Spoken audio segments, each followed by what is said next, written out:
Welcome back to the Webby O'Neill channel, and it's the match preview, Real Sociedad versus Manchester United. As usual, Reds, please get involved, have your say in the chat, and we'll try and discuss some of your comments throughout today's video.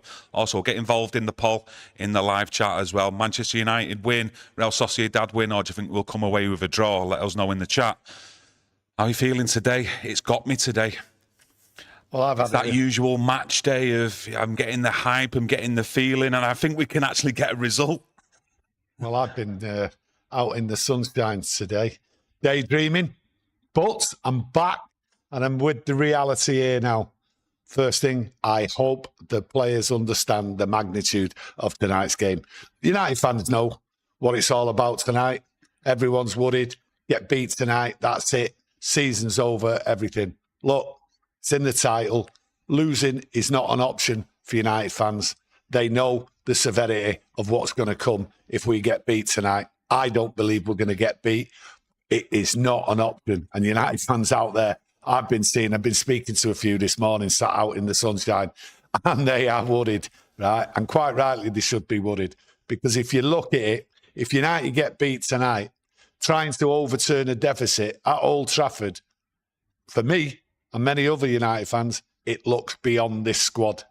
Yeah, I mentioned it yesterday in the chat that I think I'm always more positive for some reason away from home with Manchester United than I am at Old Trafford recently. You know, when you're looking at some of the results that we've got, not that their away form's much better, but I just feel a lot more confident. And I've seen a couple of stats there this morning based on the Europa League with Manchester United, and we've won 5, drawn 3. We've scored 16 goals, which is only behind Galatasaray, Lazio and Spurs in this competition this season, and we're averaging 18.8 shots per game, the best in Europe since 2003-2004. We're going to win the cup. We're going to win it, Reds. We're going to win. We're going to win the Europa League. That's the stats for you. Do you know what I mean? What are you worried about? What am I worried about? You know, listen, going out tonight, I mean, the great stats, I like them, you know what I mean? And hopefully they've cheered you up and that. But, you know, it's really about going out tonight with the right attitude. And we've not seen that attitude from quite a few players. And to get it right, this is a team what's 9th in the league, in the Spanish league. It's Manchester United. They should be beating this side. Yeah, and other stats as well. It's building me up some of the stats this morning. I've got to be honest with you. We've won 5 out of the last 8 away games in Europe in Spain. However, our last visit to Spain ended in a 3-0 defeat to Sevilla, which I do remember when you had Harry Maguire and De Gea, you know, that passing out from the back didn't exactly work. De Gea had an absolute shocker that night. Also with Martial and Sancho, I might add, that night. But here's the one for me, especially in this tie against Real Sociedad. They've never progressed past the last 16 in a major European competition in the 21st century. It's giving me hope. Let's hope they don't break that against Manchester United, though. Well, that will send everyone into a melt. Won't it? The media will be having a field day. No, I've got to go back to, you know, this squad. We know what it's like. We've seen the football at Old Trafford. And for them to try and overturn a deficit at Old Trafford, they'd have to come out, and you know what happens when they come out playing away. They're a bit more compact, so you've got to give them that. So go at the Sociedad tonight, be compact, create the chances. My worry is, lately, we've not been creating that many chances, and any chance tonight, we've got to make sure we put it in the net, because coming back to Old Trafford really is a big fear amongst United fans. It's the conversation. We have to have something, a draw or a win. You know, having a loss, I mean, we've got to open up, and you know what happens. We've all seen it. You know, we're not blind. You open up here at Old Trafford and teams just run through us. And a Spanish side, one thing they can do, they can pass the ball. Well, we've got to pass the ball tonight, and we've got to be spot on with it. We cannot give away sloppy balls tonight, because they will counter and they will punish us. Yeah, there's not a lot of logic probably coming from me today. It's more on passion, stats, and I've got another stat as well. Here we go. That Real Sociedad haven't beaten an English team at home as well. They've drawn 1 and lost 3. The stats are looking good. Yeah, they're looking good. But yeah, touching on that about passing the ball, we do need to control the ball a lot better than what we've seen, not just in the last few games, but what we've seen all season. We did mention yesterday about the midfield too. bad news and an injury blow for me with Agati not going. Harry Maguire as well, when you look at the couple of goals that he got for us in February as well in the league and the FA Cup, which we're no longer in, unfortunately.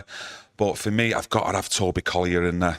I can't have Casemiro and Bruno in that midfield too. When you take yourself and your mind back to Tottenham away, Everton away recently as well, a real lack of intensity in that in midfield. So Toby Collier, bit of legs in there. Hopefully he's fresh. He's 100% fit as well. He's got over his injury issues and he can start tonight. I think he'll be a big plus for us in that midfield, even though he's such a young lad.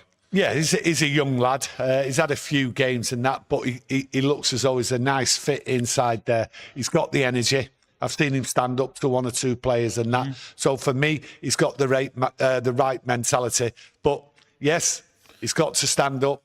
But other players have got to stand up tonight. They've got to realise what it's all about. I mean, I will be bitterly, and I mean bitterly disappointed if I don't see players working hard tonight. I know Toby Collier will, there'll be a few others, but there's one or two, you know, of late, just not good enough, not doing the work rate, what is required. So they've got to step it up tonight. Yeah, just going to go on to a little bit of his press conference as well. And it did talk about the actual squad as well. One thing is to create situations. We did that in the last game, but we in certain moments we need to find that luck to score one of the goals in the situations that we do create. And he did talk about as well Garnacho, Højlund and Xerxes with their goal scoring issues. He says sometimes they are things which are hard to explain. Before the last match, we had some games without opportunities and creating chances. That is impossible for the team to score. It's a team thing. It's all waffle. All waffle. Well, to be fair, everything I hear there is waffling. He's not really going on about the issue. We know what the issue is. We're not creating. They're not getting up there.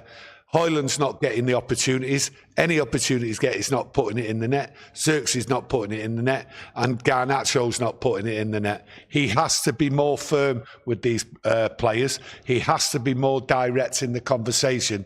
This is a do or die game tonight. So I'm not listening to waffle. Well, I have listened to the waffle. I'm just not accepting it. And I think this is a game everyone should not accept second best tonight. Everyone has to go out there and fight. And unfortunately for me, Rubin Amorim, it's not the fighting talk I want to hear. He's not giving a fighting talk. So for me, I'm going hard at this team tonight. I'm going hard at the manager. There is no excuses for not coming away with a decent result here tonight. Failure here, I'm telling you, there will be a meltdown. I will have a meltdown because this is not a good Spanish side. And I know it's a small squad, it's a thin squad, it's got all its injuries, Dorgu's back, so that's a good thing. And like I say, Collier's in there, but I'm not listening to waffle tonight. I'm on a fight here. I'm on a fight for United to win and get all the way through.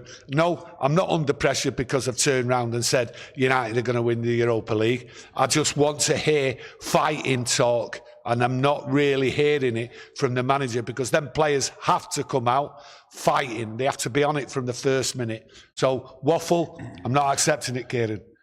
Yeah, it might have been me, to be honest with you, in the way I actually read it out. I was stuck for getting my words out, a bit tongue-tied, so that's probably why it sounded like waffle. And it's never your fault, son. It's never my forte either, to be honest with you. It wasn't one of my strong points at school growing up, you know, standing in front of the class, actually reading out your homework, etc. Yeah, only one of many. Yeah, it's probably because I never used to actually get my homework done, which if there's any kids out there, that's not the correct way to go. Always get your homework done. Okay? Trust me. Bit of advice there for some of you young ones out there. But going on to Rubin Amorim as well, again, he did say there are a lot more important things than winning the cups at this moment. But I understand that winning the Europa League can change everything for us next season, which is totally right on that. You know, winning this and qualifying for the Champions League, obviously the revenue that will bring into the club, which is struggling financially at the moment. Yeah, I think it'll give everything to United. You know that. Yeah, revenue's the one thing and that. But I don't want to go on about the revenue. United should be competing for cups. And it was a poor effort against Fulham. And that's what a lot of fans are worried about. You know, there's a cup competition there. It really should have gone for it with Fulham going into this Europa League. People are saying, well, if they can't get up for the most well-known domestic cup competition throughout the world. How are they going to get up for this? And that is a big, big, big worry. But winning it will turn everything around and sort of ease a little bit of pressure. But if we go in and win it, we're in the Champions League. Well, we're going to have to start buying players, aren't we, to compete in that. But that's another story for later on.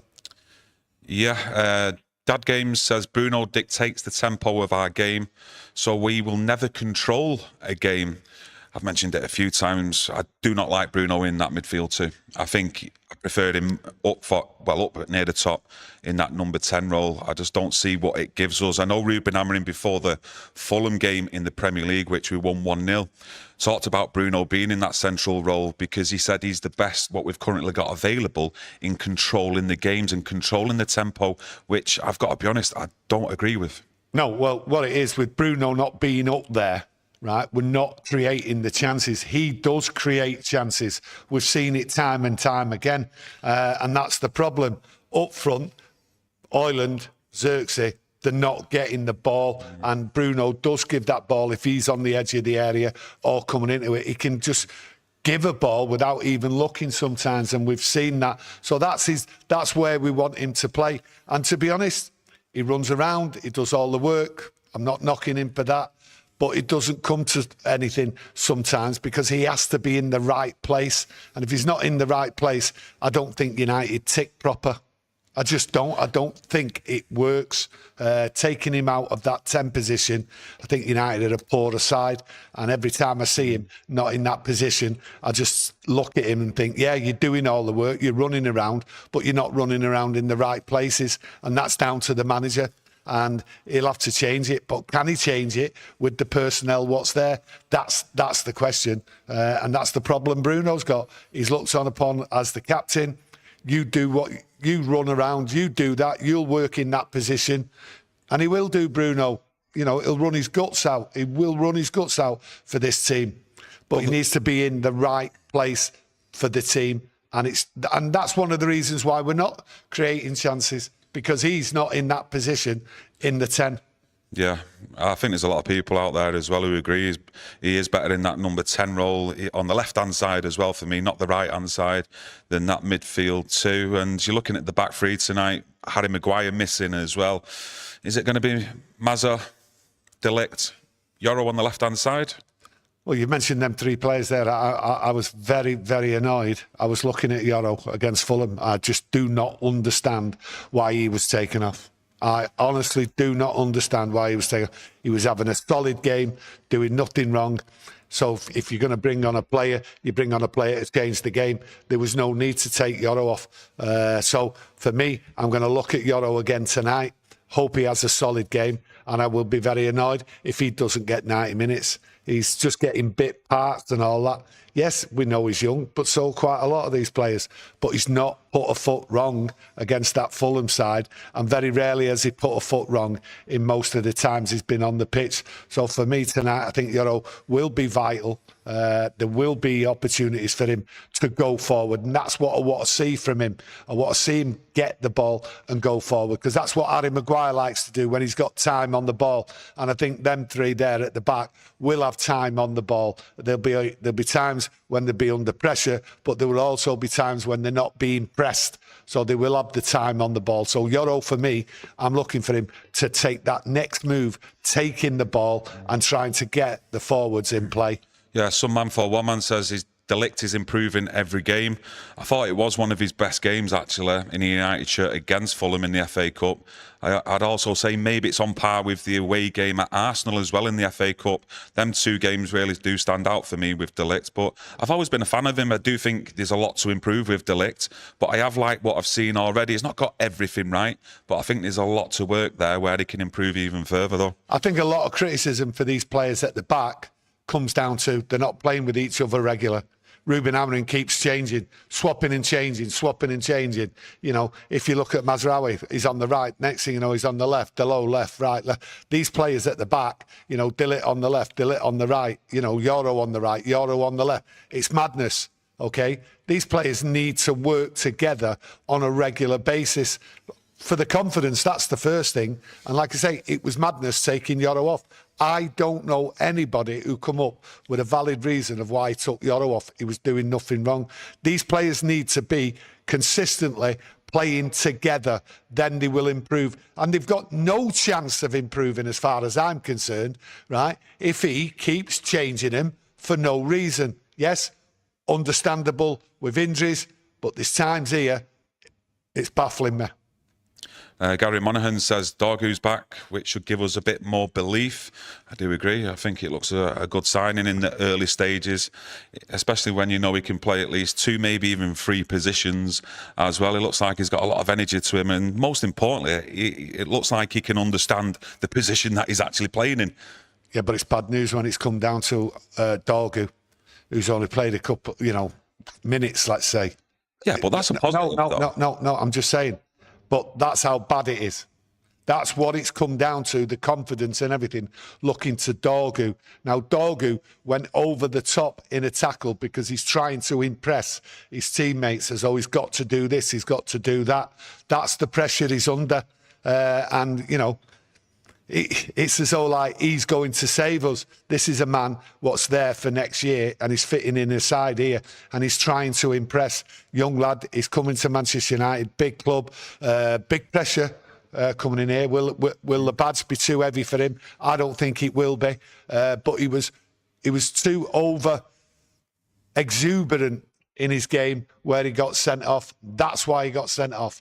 And for United players there, I've said it time and time again when we've seen players on the pitch, it's as though they're looking around, right, waiting for someone to do something. They're expecting other players to do it. And I think that's what's happening here with Dorgu, and I hope it stops. Players have to stand up and be counted for and not rely on a kid what's just come in, okay, and played a couple of games. And when he's played them couple of games, he's put everything into it, and he went over the top because he's trying to impress. So for me, Dorgu, just watch your back, take it easy, slow down, and he's not the answer to United's woes, but he's taking it on his back, and he'll have to stop that, calm that down, and just try and play as a team. And other players are going to have to step up. This is the game. This is the game. Lose here, and I can't see United overturning a deficit. I think it's beyond this team because they just look around confused when things go wrong. And once they open up, that's it. So for me, Dorgu, just have a nice, steady game tonight. Steady? Listen, I want United on the front foot. Well, whether that's in a defensive shape or 5 or 10 yards further up the pitch, which I don't think they'll do. I think they'll be a bit more compact in a defensive shape. But I want to see United players stand up and take control of that football instead of losing the ball after every second or third pass, and then we're leaving ourselves wide open to counter-attacks and opportunities from the other team. I just think Dorgu on that left-hand side, he is like a bit of an old-school winger as well as someone who can get back defensively. And I'd rather see Bruno Fernandes, like I say, further up the pitch in that 10, who can actually link up with Dorgu, because we're seeing a couple of instances as well against Everton where he can actually put crosses in. Maybe that's what Højlund needs as well, instead of running round like a headless chicken. I mean, Højlund at the moment, the last few weeks, he's like, look, and I don't mean this like savaging him or anything like that, but he's reminded me of like when you put a centre half up front, to go and get you a goal, or a centre half up there just to like put pressure on the back 3 or back 4 of the opposition. He's not looking like a striker in his actual overall game, especially his build-up game. And I think with players like Dorgu in there, who, like I said before, know how to play the positions, I think it might benefit Højlund. I do, and let's hope it happens in this game, because I do think Højlund will get 1 or 2 chances in this game, and it's up to him as well to put that ball in the back of the net. Højlund doesn't look like a striker. Got to agree with you on that. A lot of other people out there, but this team doesn't look. These players don't look like a team.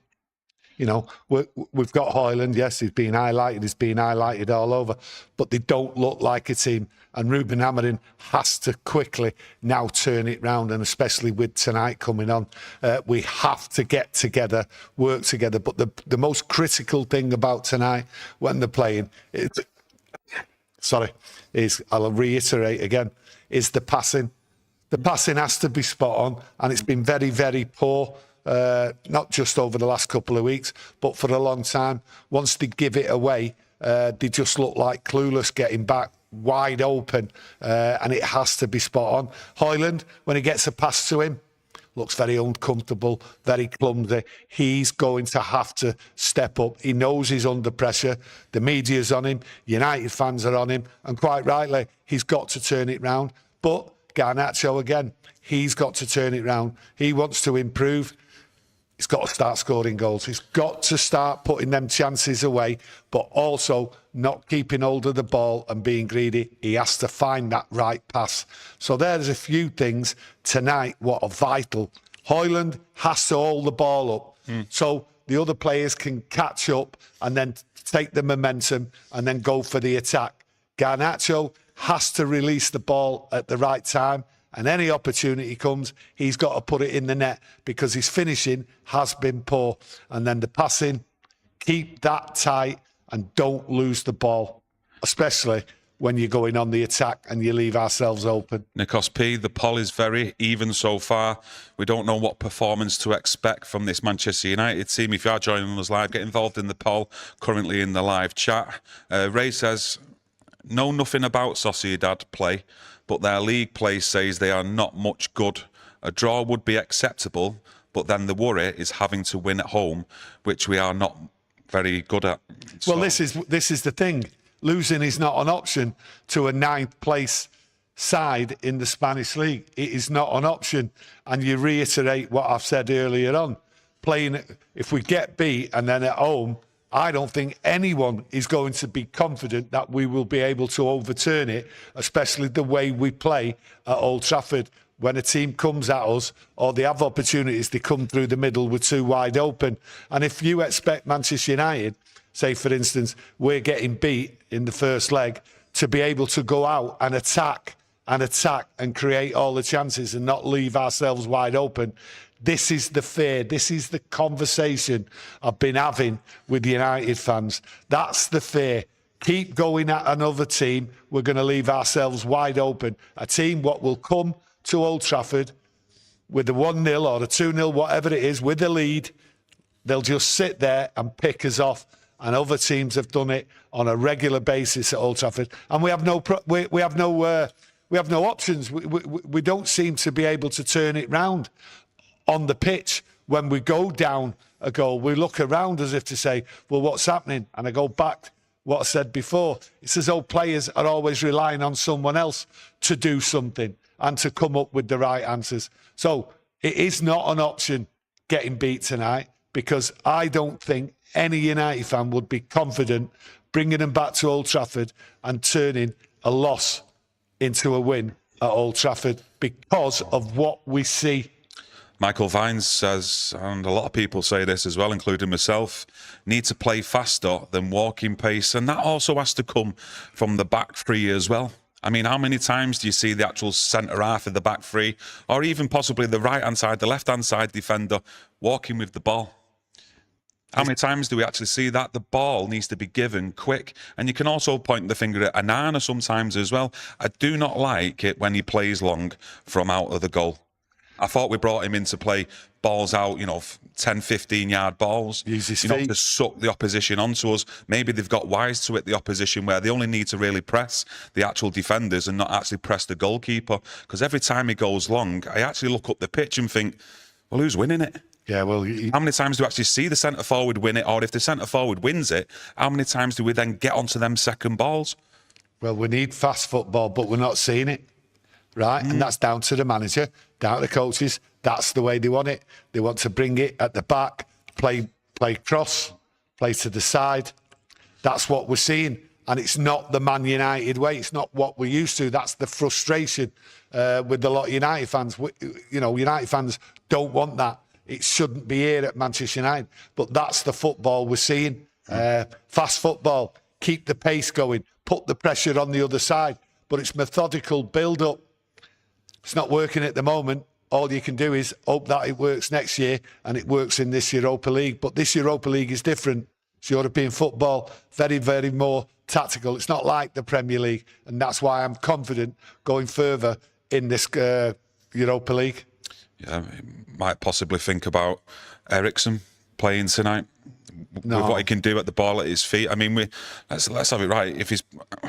flip of a coin between Casemiro and Eriksen, really. Who would you prefer? Eriksen's there for me to come off the bench. I know it's a thin squad, really.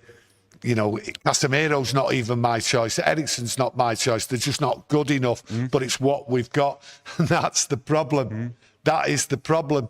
There's no options on the bench. Thin squad. Yeah, it's a worry, a big worry. Yeah, it's with the current squad that we've got available. Yeah, and that's what it is, and that's why, you know. But then let's be honest, that even if a fully fit squad, it's not been good enough for large parts of this season anyway. A fully fit squad under Erik ten Hag and under Rubin Amorim. So that's the problems that we've actually got in terms of quality on the pitch. No, but a fully fit squad with Ahmad and people like that on the pitch, you'd expect no problem at all going to Real Sociedad and winning. You know, with a full squad, a full fit squad. But it is a thin squad. It has got injuries. And I go back to what I said before again. Dorgu, he's back. But let's not try and rely on him too much. Let players now take, especially Bruno. Bruno needs to take this by the scruff of the neck. Højlund, if he starts or Xerxes starts, they've got to take it by the scruff of the neck. I don't want Højlund thinking he's got to battle with their centre halves. He's got to run off them. He's got to look for space. And he's not seems to be doing that. He seems to want to battle. And that's his problem. He's got into that mindset of, I've got to show him I'm tough and this and that. He wants to wrestle him. Well, that's not what it's about. It's not. Good players make their own space, and that's what it's about, making your own space to receive the ball, and then you can get your head up and then look who's around you to play off and then get further up the pitch. But like you say, he's constantly trying to be in the WWE and start wrestling the defenders, and he's never going to come out on top, especially when it always seems he's got at least 2 defenders around him. So that needs to be worked on as well, especially in training, surely. He's lost his confidence, you see, because he's not getting the ball. He's not holding it up, and he's not getting the opportunities. So he wants to sort of show that he's there. He's fighting for the team. He's running around and all that. Right, it's fine running around. It's fine fighting, but you're not producing anything. So I think the confidence has gone. Unfortunately, having a thin squad, it's not where you'll be able to take some players out like Højlund for a rest, for a couple of weeks, just to re-energise and that, because the pressure's on. And there's no pressure like tonight. João Simmons, I think it's pronounced, says, I watched the midfield of João Neves, Vitinha, and thought, my God, imagine our midfield being so good and dominant on the ball. He's going back to the PSG game in Liverpool last night. And for all the quality that PSG squad's got, the one thing I noticed more than anything was how much they run for each other for 90 minutes. I think you've seen that. If you look at Champions League football, anyone watches it, you look at it, it's a higher quality, higher tempo with a lot of teams. We're a long, long way from that.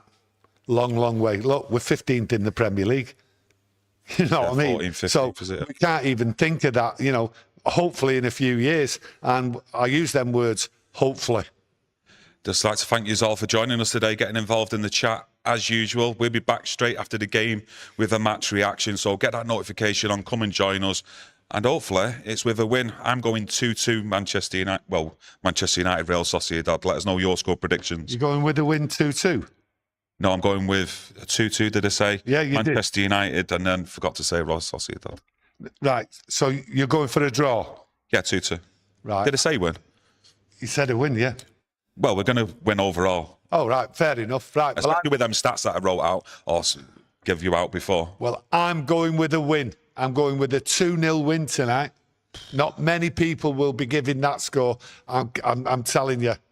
I'm telling you, 2-0 tonight. And I'm confident with it. After all them problems you've just said about the team. Yeah, but look at them. I also know about them. They're 9th in the Spanish league, okay? And United in Europe this year are one of the best. The stats said it. You said it. Okay. Come on. See you after the game. Thanks, everyone, for joining us.